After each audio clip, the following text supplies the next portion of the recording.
we on side opposition have brought forward today, and that is what side proposition has continued to miss throughout their constructive speeches. Now, before I get into our last constructive argument, which is that of the brain drain, I would like to clash with what side proposition had to say. So their first argument was basically about the sovereignty of the state and how the success of a nation is determined by how sovereign it is. And basically, what they mean by sovereignty is the fact that people are obeying their dictators. Now, firstly, what they are assuming is that obedience of a dictator is essentially good. However, in lots of cases, we can see that it isn't necessarily. Simply because the people are obeying doesn't necessarily mean that they are obeying to something that they find good or what is morally correct. What we can see is that many dictatorships, such as that of Cambodia and that of, I believe it was Haiti, that in which the dictators completely abolished religion. Now, is that a good thing for people to follow it? No, but they were forced to follow it because of the sovereignty that the nation had, not this time. Therefore, we can see that in such cases, that obedience isn't necessarily good, because the fact is that people need to have their own perspective. People need to be able to control their lives more than dictatorships allow them to. Ladies and gentlemen, quite frankly, we on side opposition would rather face the risks of having too much liberty rather than not enough of it.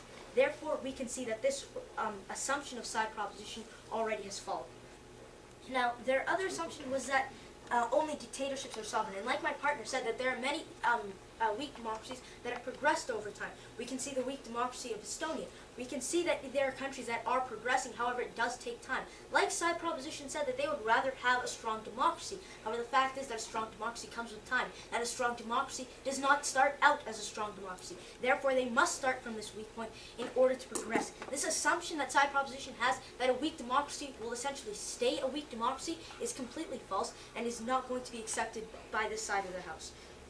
Now, furthermore, what they also talked about was the fact that there would be, what they also had to say, I'll take one moment, what they also had to say was that there's going to be less bloodshed, essentially. However, the fact is that there is quite some bloodshed. We can see that the countries with the worst human rights records are generally dictatorships. We can see even the strongest dictatorships of countries such as China. We can see that they have some of the worst human rights abuse records still. Therefore, all this lack of bloodshed that they are saying is completely false, unless they are considering the fact that the people are too scared to revolt. Yes?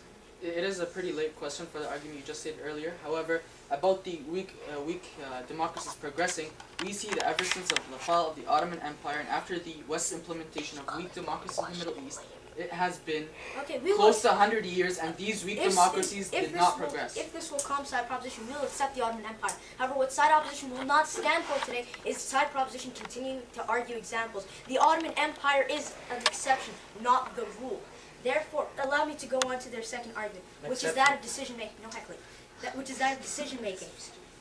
Now, furthermore, they talked about, their main assumption under this was that efficiency is beneficial. However, once again, like my partner so eloquently put it, that there's a saying called quality over quantity. Therefore, we can see that many wrong decisions do not add up to a right decision. Therefore, we can see that as side proposition would like to state it and twist it as to saying that delayed rights are denied rights, we would rather say that we would rather delay these rights until they are brought forward rather than continuing to deny them and calling that the law. Therefore, like side proposition continued to say, they continue to talk about how they didn't want to compare strong dictatorships versus strong democracies, and yet the only example they could bring up was about the United States healthcare reform. However, that is completely irrelevant based on what they started out both their speeches by saying, which was that they do not want to compare this debate to strong democracies. Now, allow me to rebuild upon side proposition's case here today. So the first argument that my partner brought forward was that of the concepts of a failed state. However, side proposition continued to only argue the examples rather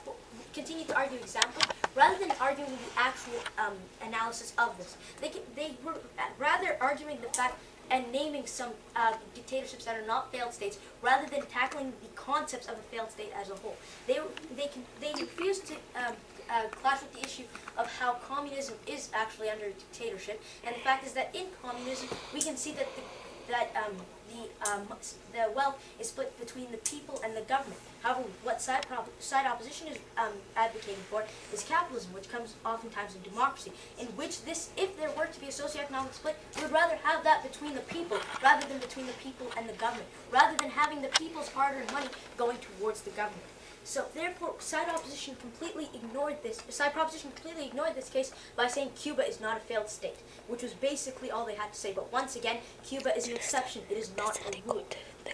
Now, furthermore, when we talked about, my partner also talked about how there would be a social split, and how there would either be people that would revolt and there would be bloodshed in the nation, such as when the Somali dictator was overthrown, or there would be people that are too scared to respond to the government due to this obedience that side proposition thinks is absolutely necessary in cases such as North Korea.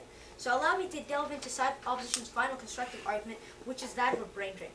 Now, ladies and gentlemen, what makes dictatorship easy is having an ignorant society. If you have a society that doesn't realize the flaws within its government, then it makes dictatorship easy to fall through it. That is why all these the 75 economic crises in the world, the worst economic crises in the world, were in dictatorships, because the people weren't able to realize the mistakes of the government, because the government was keeping them ignorant.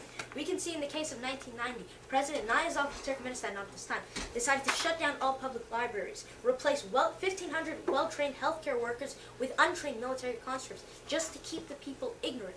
We can see that libraries, being an essential part of an educated society, were taken away because of the fact that he wanted to keep the people ignorant. And this is depriving people of an essential right, which what we on side opposition will not stand for today.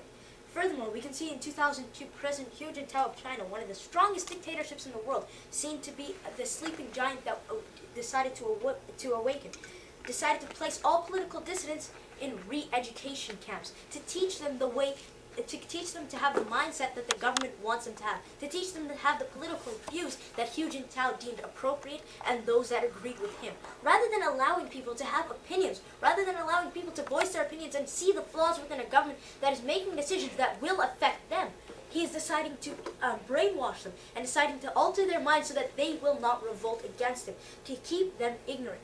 Therefore, ladies and gentlemen, what have we seen so far today? We can see that with a dictatorship comes a strong army. And oftentimes with that strong army, they are able to enforce such things, which is why President Nasra of Turkmenistan replaced healthcare workers with military conscripts, bringing in more manpower.